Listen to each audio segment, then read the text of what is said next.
Boa tarde, bem-vindos para mais uma live. Vamos hoje falar sobre o que acontece quando eu faço low carb, o que acontece quando eu resolvo modificar o meu hábito alimentar e começo a praticar um tipo de alimentação com baixo teor de carboidrato. Obrigada, Mônica. Filtros bons do Instagram. Então, estamos vivendo uns tempos diferentes, né? A gente reclamava tanto que não tinha tempo para fazer as coisas, agora sobra tempo. Eu reclamava que estava soberbado de trabalho, agora temos pouco trabalho. Reclamava que não comia direito porque tinha 3 aniversários no mês, agora não podemos ir a aniversários. Agora reclamamos que estamos dentro de casa e que ficamos ansiosos e, enfim, a gente reclama, né? Reclama. E, nossa, da Alemanha, estou me diversificando tanto, me sentindo tão internacional aqui. Obrigada, gente. Então, primeiro, amanhã eu vou falar um pouco de resiliência e eu vou falar um pouco de por que temos tanto medo de ficarmos isolados e por que esse medo se traduz em ansiedade, em vontade de comer. Mas eu acho que isso dá dá muito pano para manga, então eu falarei sobre isso amanhã. Hoje eu vou falar um pouco mais das mudanças que acontecem no nosso corpo. Oi, Helena, tudo bem? Que acontece no nosso corpo quando a gente começa, finalmente acende a luzinha e fala assim, agora vou começar a fazer alguma coisa por mim. Vou parar de reclamar, vou parar de me sentir inchada, vou parar de me sentir cansada ou cansador, né? Mas eu acho que tem mais mulheres, tem homens aí? Tem algum homem? Eu acho que eu estou falando para uma plateia mais feminina, né? Eu acho que sim. Então, e acontecem umas coisas, acontece um pouco, quando a gente não se alimenta bem, quando a gente está ainda preso àquela rotina de carboidrato, de pãozinho, de cervejinha, de biscoitinho, de docinho, a gente está preso nisso, tá? Isso não faz parte da alimentação humana original. Então, isso é uma perversidade, um vício aprendido, muito incentivado pela indústria, pela facilidade de você obter, pela propaganda, pela gratificação imediata que esses produtos dão, porque eles são cuidadosamente elaborados com uma alquimia de sabor que os torna irresistíveis, porque qualquer salgadinho, qualquer docinho industrializado é aquele prazer imediato que você tem. E isso não é à toa, não é porque ele seja muito bom, na realidade nem é tão bom assim. Na realidade os ingredientes dele são de segunda ou de terceira, mas a combinação de sabores que ele tem, foram pensadas para ser irresistível. Então ela tem a exata combinação de doce, de salgado, de azedo, de umami, né, que é o sabor, os japoneses chamam de umami, que basicamente a percepção de sabor da proteína, né?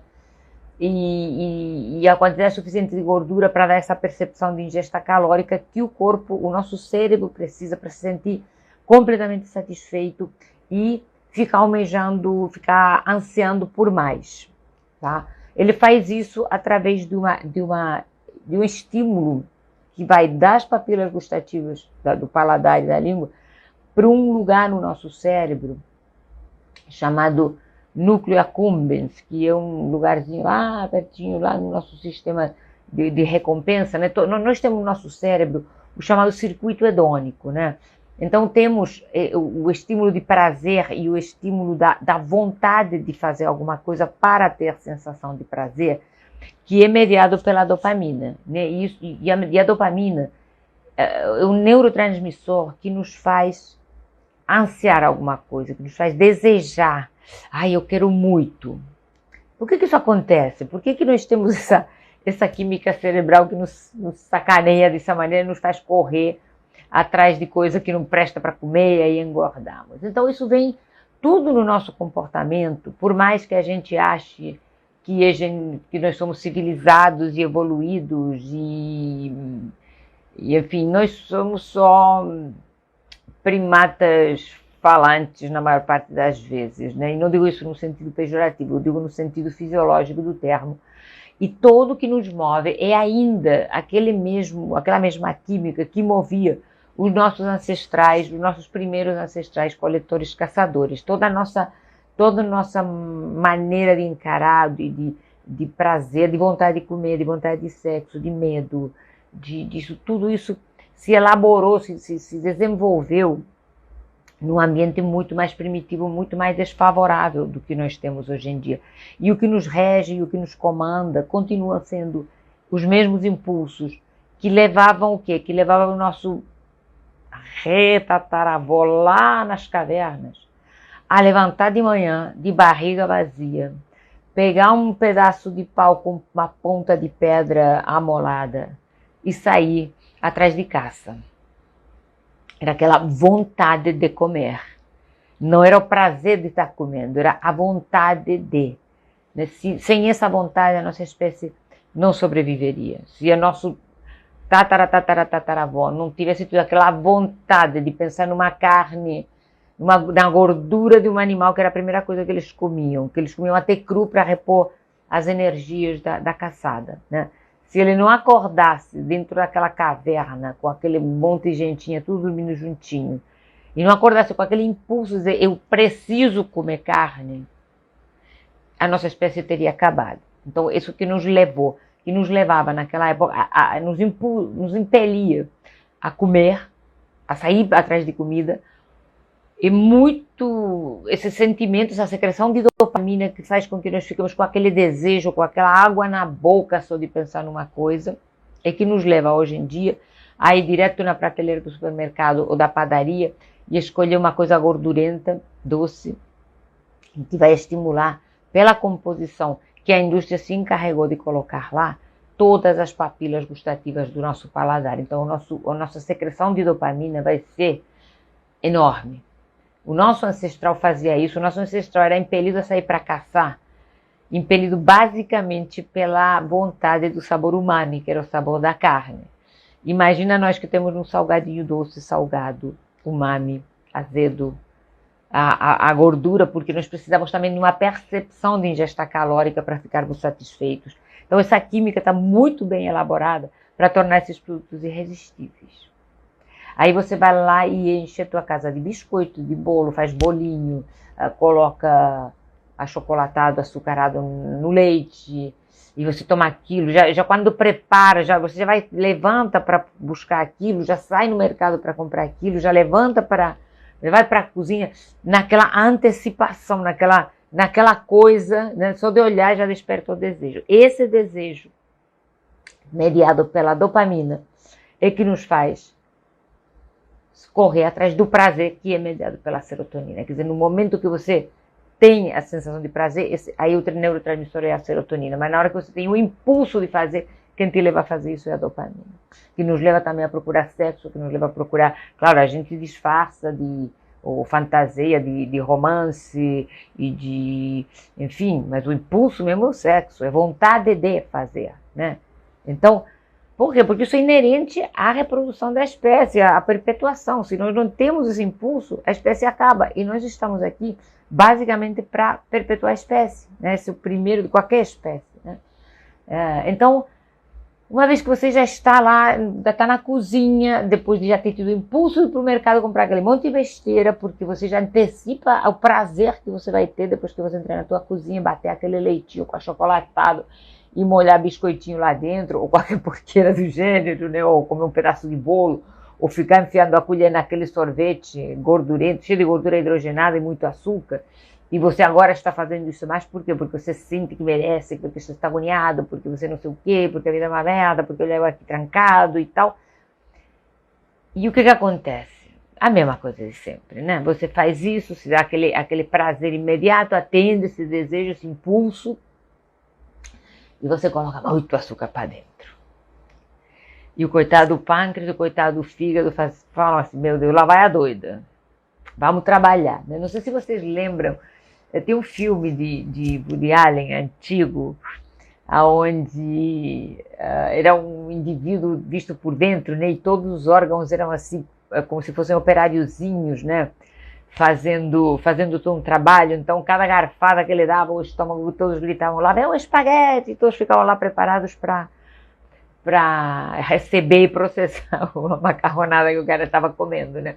Então nossos órgãos ficam um pouco assim, né? Porque, lá vem enxurrada de glicose. O pâncreas fala assim, lá vou eu, fabrica um monte de insulina, porque a doida tomou o leitinho com Nescau e molhou biscoito, e ainda comeu um pedaço de bolo, depois comeu sorvete, porque está trancada em casa, não tem mais nada para fazer.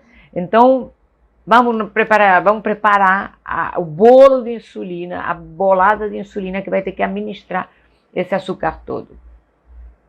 Insulina alta, aquilo passa pelo fígado, usa uma pequena parte daquele açúcar, o resto vai armazenado na forma de glicogênio, sobra glicogênio porque você comeu açúcar pra caramba, triglicerídeo empurrado para dentro da célula gordurosa e você aumentou alguns gramas de peso.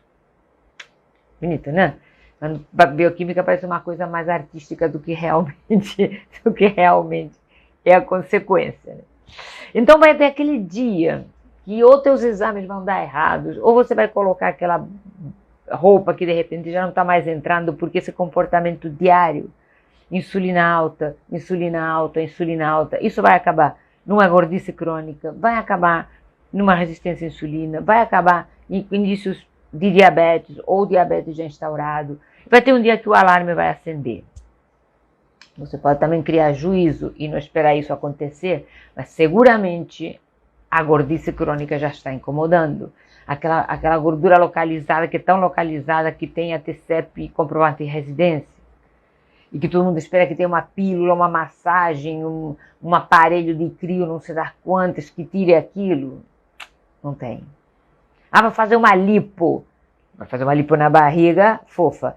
E, na hora que você voltar a se entupir de doce, sabe o que vai acontecer? Que o teu corpicho, que não vai ter mais as células gordurosas da barriga para armazenar aquela gordura toda, vai armazenar na papada, vai armazenar no braço.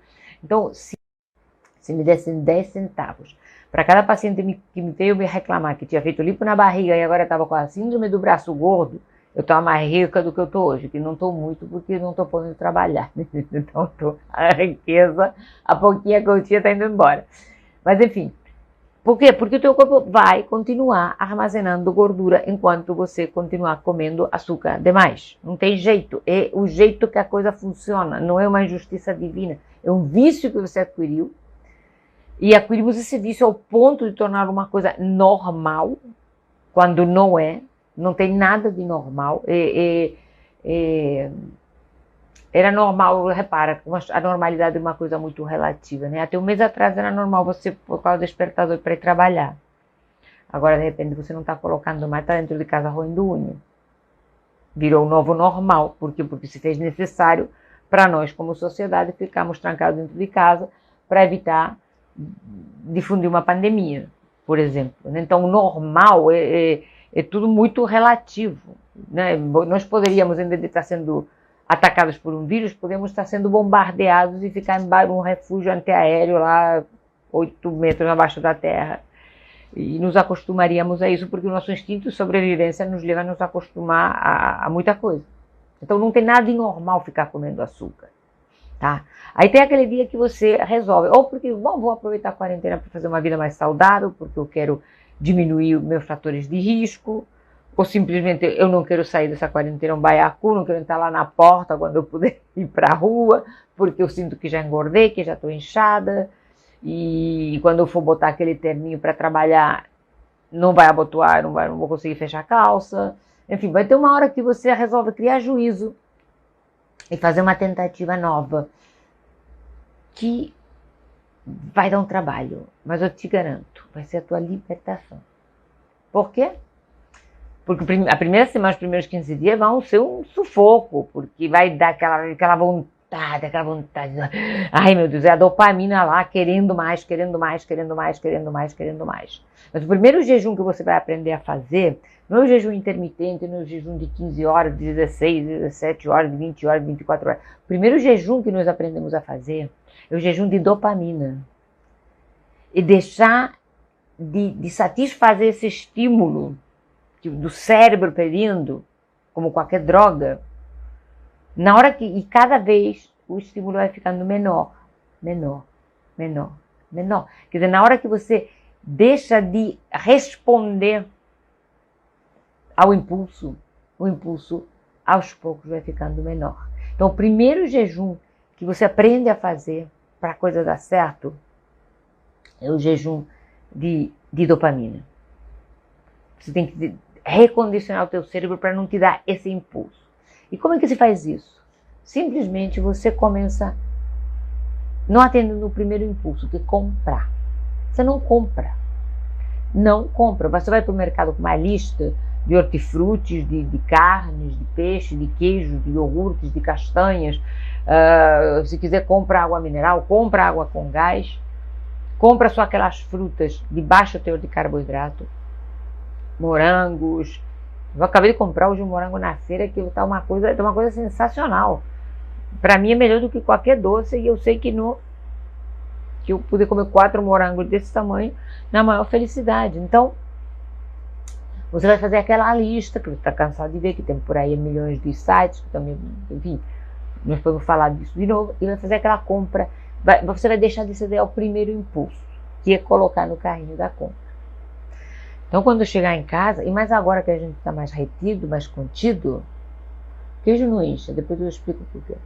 A não ser que você esteja comendo queijo branco e você tenha intolerância à lactose, mas enfim. Então você vai chegar em casa e você não vai ter. E aí você vai começar primeiro com o teu jejum de dopamina. Você não vai ceder ao impulso, não vai ter lá, então você não vai ceder ao impulso de comer. Quando der vontade, você vai pegar um pedacinho de queijo, uns morangos, por exemplo, né? Ou vai fatiar um abacate, vai colocar um limãozinho lá, talvez um salzinho, pode até colocar um adoçante, se tanto quiser, bate o abacate com um pouquinho de xilitol, mas eu recomendo, quando você resolve fazer essa transição, é começar a diminuir o impulso do doce. Então, se você usar adoçante, tenta ir tirando. Não é encharcar de adoçante, precisa ser tão doce quanto o açúcar. A ideia é você aos pouquinhos, cada vez um pouquinho menos, cada vez um pouquinho menos, cada vez um pouquinho menos, para diminuir a vontade, né? E aí, vamos supor, no primeiro dia você vai ficar assim com vontade de comer doce.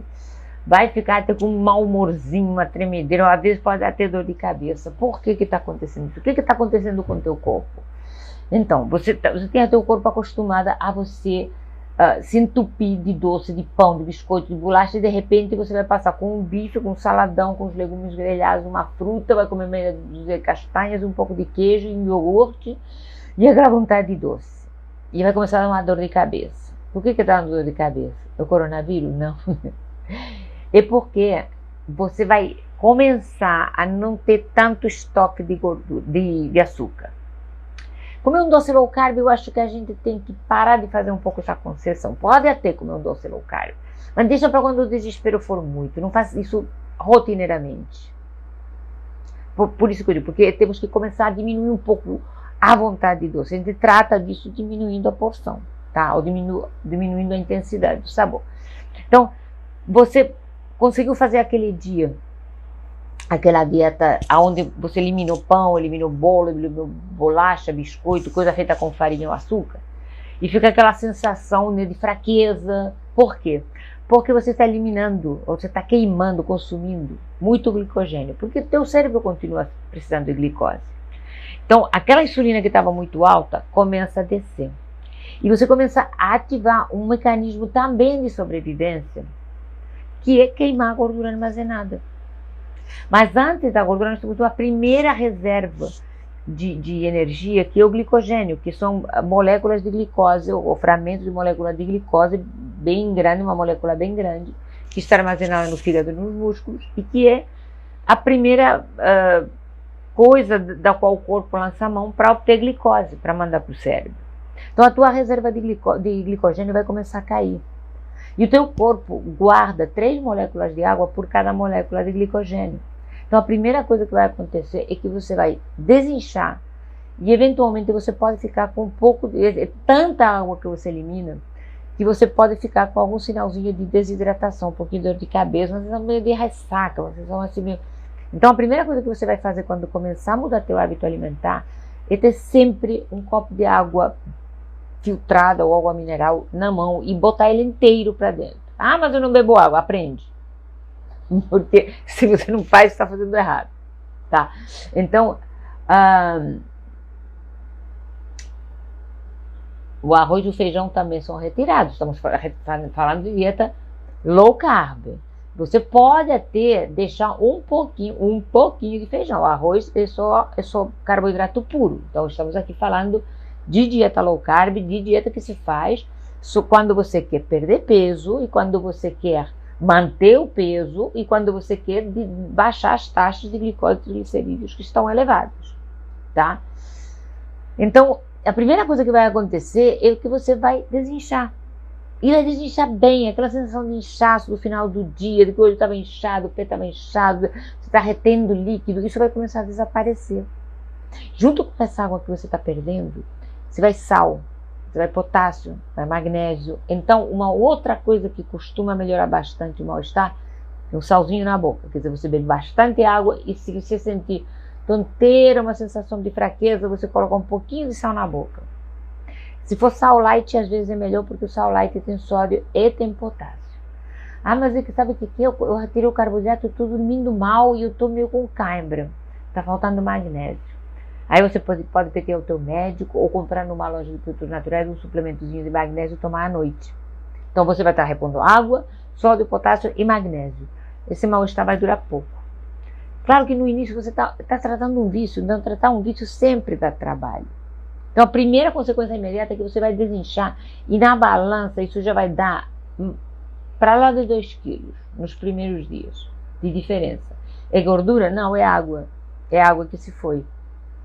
A gordura vai começar a ser de fato queimada quando nossa reserva de glicogênio, porque baixa pressão arterial, estou te dizendo, porque está faltando água, está faltando sal, está faltando potássio, está faltando magnésio. Então isso você tem que repor, não você tem aquela sensação de tonteira, né? Ah, está faltando açúcar, não está faltando açúcar, está faltando sal, tá? E depois melhora, depois passa. Porque eu vivo low carb e não fico tonta por aí. Eu hoje almocei 3 e pouco da tarde e estava com um cafezinho.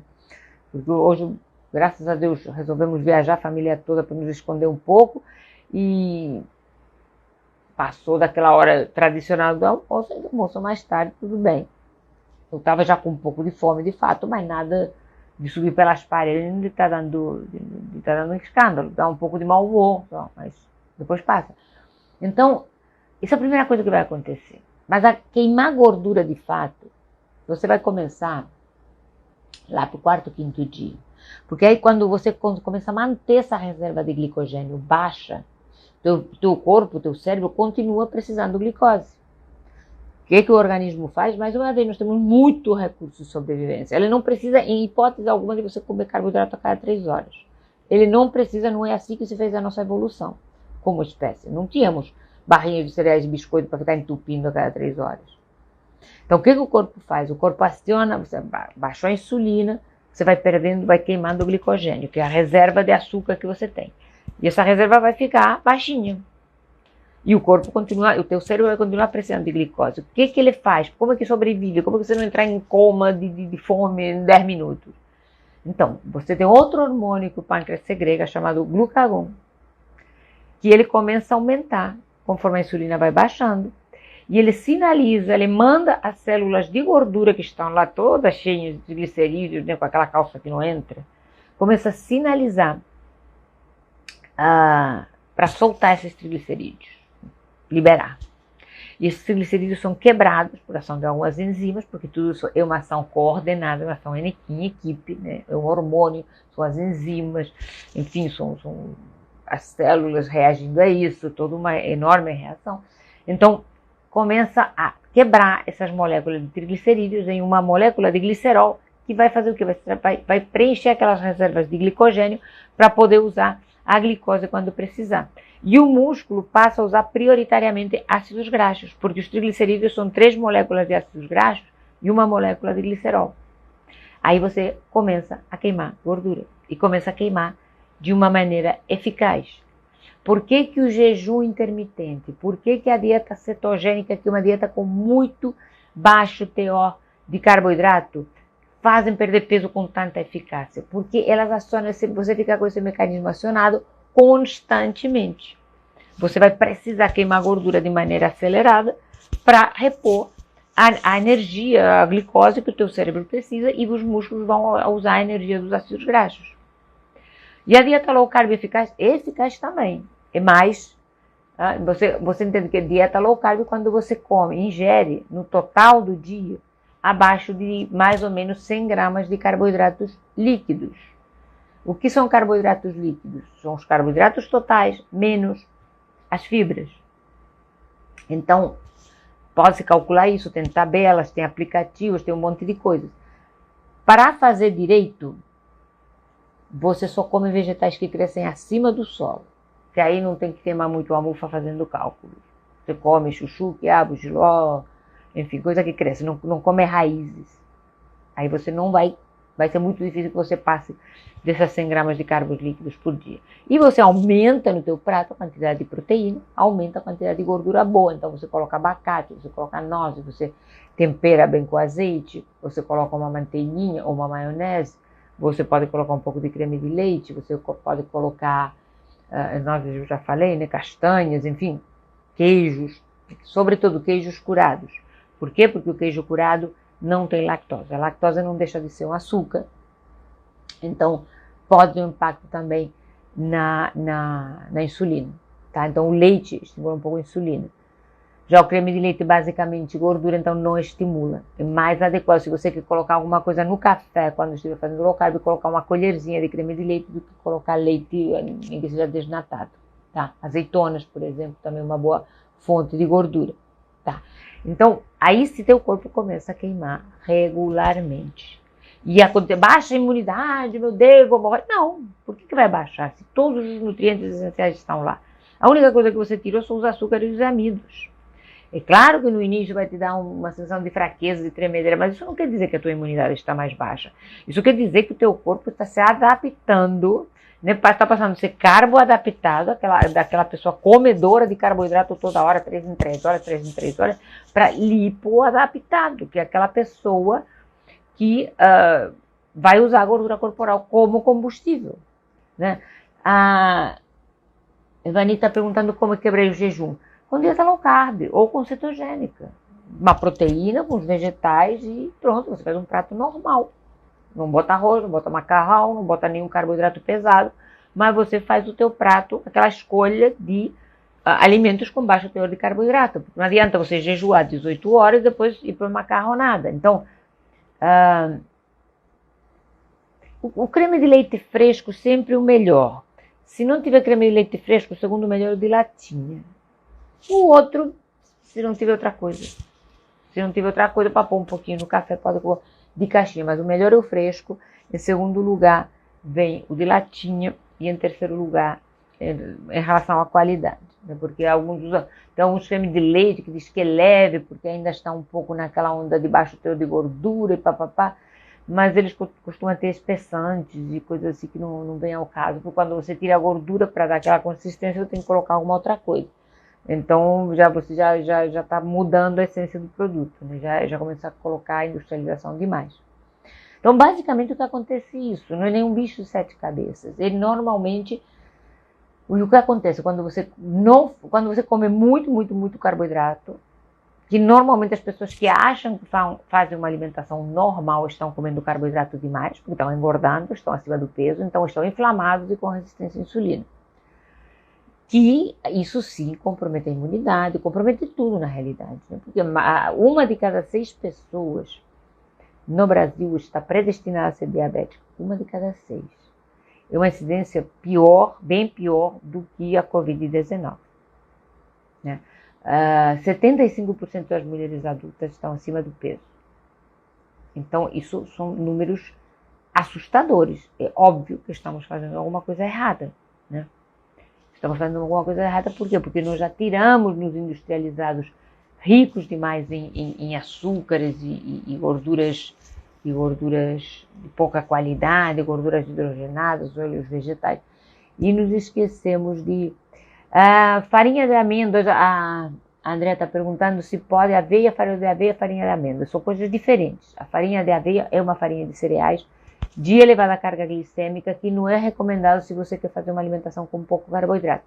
A farinha de amêndoas é uma farinha de oleaginosa, então uma farinha que tem pouco carboidrato, é mais adequada para inserir no contexto low carb, mas se você quer perder peso, você tem que usar com parcimônia, porque por ter mais gordura, ela é mais calórica. E não vamos esquecer que para perder peso de uma maneira eficaz, ele tem que ficar com um tiquinho de déficit calórico. Então, a minha recomendação é, se você vai optar pela low carb, vai para os alimentos puros, botar um bifão, uma saladona, os legumes, não inventa receitinha, não vai muito atrás de receitinha, não quer enganar, sabe? Vou fazer um bolinho low carb, vou fazer um pãozinho low carb. Na realidade, dessa maneira, pode até ser mais compensador no início, mas você não está largando o vício e aquele hábito do pãozinho, do bolinho. Eu acho que a alimentação low carb é uma alimentação muito mais vinculada com a natureza, com a nossa natureza enfim, de Homo sapiens, né?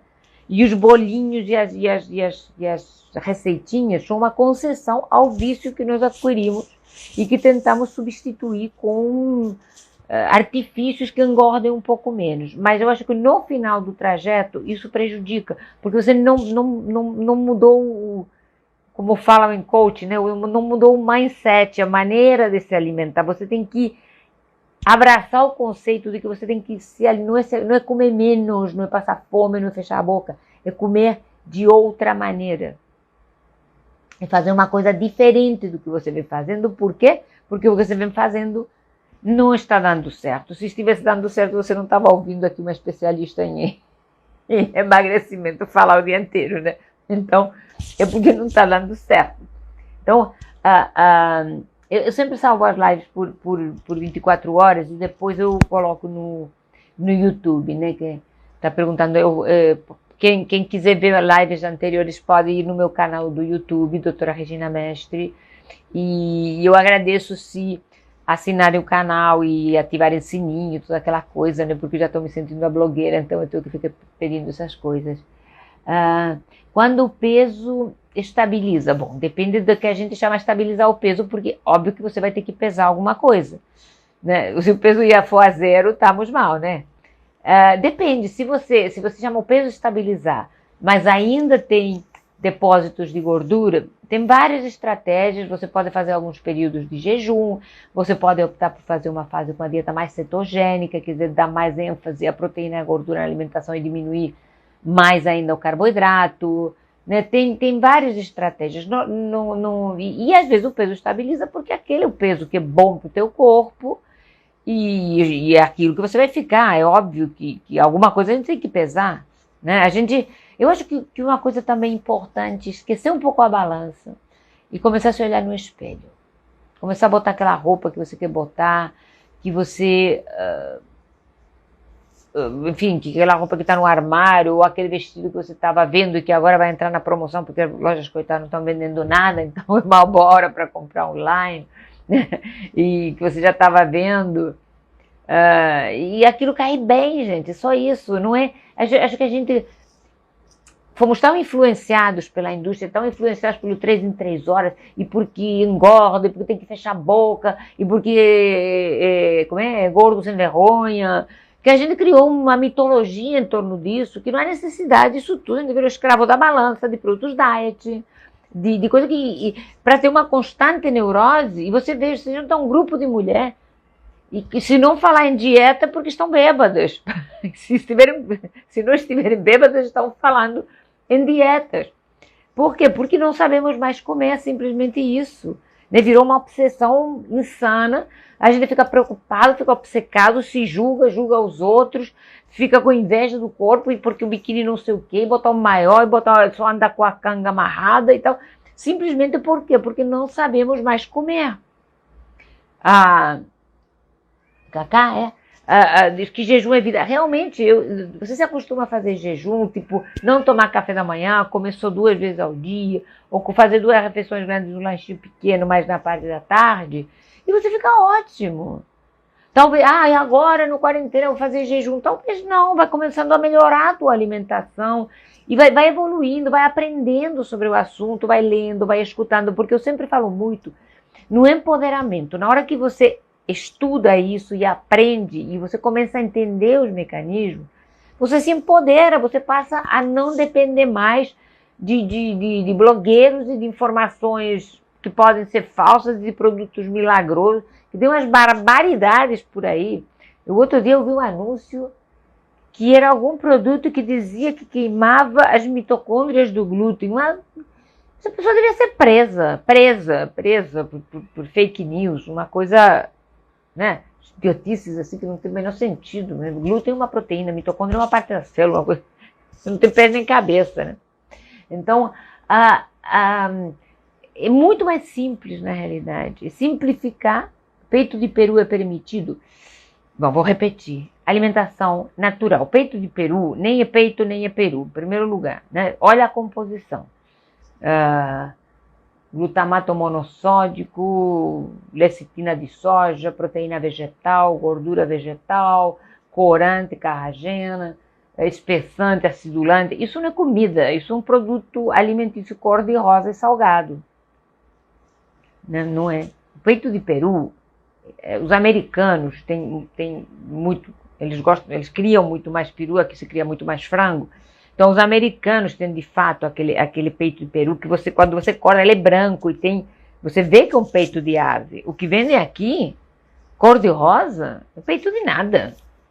Não é peito de nada. Aquilo é restos de frango, lá tudo amassado com corante, com espessante, com acidulante, blanquete, a mesma coisa. Os embutidos, de maneira geral, você só põe na boca, é sal puro, de uma série toda, tem essa mesma composição de sal, açúcar, glutamato monossódico. Vê a composição. O que você faz? Faz um rosbife caseiro, fatia fininho, congela metade e guarda outra metade. Leite de inhame? Leite de inhame pode, ué. O queijo que eu falo, melhor o queijo curado, mas você come qualquer queijo, não tem problema. O queijo branco tem um pouquinho mais de lactose, mas se ele te cai bem, se você gosta tanto assim, você pode comer, né? Então, é muito mais simples. Em vez de ir no mercado e comprar um monte de coisa empacotada, começa a ir na feira, no hortifruti, no sacolão, carrega de vegetais, pesquisa receitas, aprende a cozinhar. Cozinhar no carbo é muito simples. Normalmente eu ponho algum tipo de proteína animal no forno bem temperada. E eu normalmente faço tudo na mesma panela. Ou faço uma carne ensopada, ou faço um frango assado e coloco lá cebola, alho poró, umas verdurinhas em volta, pedacinhos de abobrinha, quando aquilo sai do forno, sai tudo, né, vai colocando primeiro o frango, quando ele está quase pronto, coloca o resto dos vegetais, fica uma delícia e você faz tudo junto, só se usa uma panela. Então, é uma questão também de, o que eu digo, se empoderar, de aprender, de ler sobre o método, de aprender a cozinhar, né, não ficar dependendo tanto de receitinhas e comer mais comida, isso, carne, vegetais, não é física quântica, gente, é fácil, tá? E, bom, basicamente era isso que eu queria contar aí pra vocês hoje, né, para ver se não usamos essa quarentena como pretexto e vamos sair do outro lado, sabe aquele peixe, o baiacu? Vamos ver se a gente aproveita para fazer saúde, para trabalhar na saúde, né? E amanhã eu venho aqui para contar a vocês por que na quarentena está nos dando mais vontade de comer, por que nos sentimos tão angustiados, tão desesperados quando ficamos sozinhos. E vamos falar sobre alimentos e emoções, tá? Eu vou deixar isso para amanhã porque é um tema bem complexo também. E eu aguardo vocês, vamos salvar a live, vamos deixar 24 horas no ar e depois quem quiser ver de novo, quiser ver coisas mais antigas, vai no meu canal do YouTube. Por favor, assina o canal que eu ainda quero ficar rica com isso, tá? E vai demorar pelo visto, mas enfim, eu estou na esperança. Tá bom, gente? E com perguntas, sugestões para live, o que vocês quiserem, manda pelo direct que a gente, onde poder dar pitaco, a gente dá. Tá bom? Beijoca. Tchau, tchau.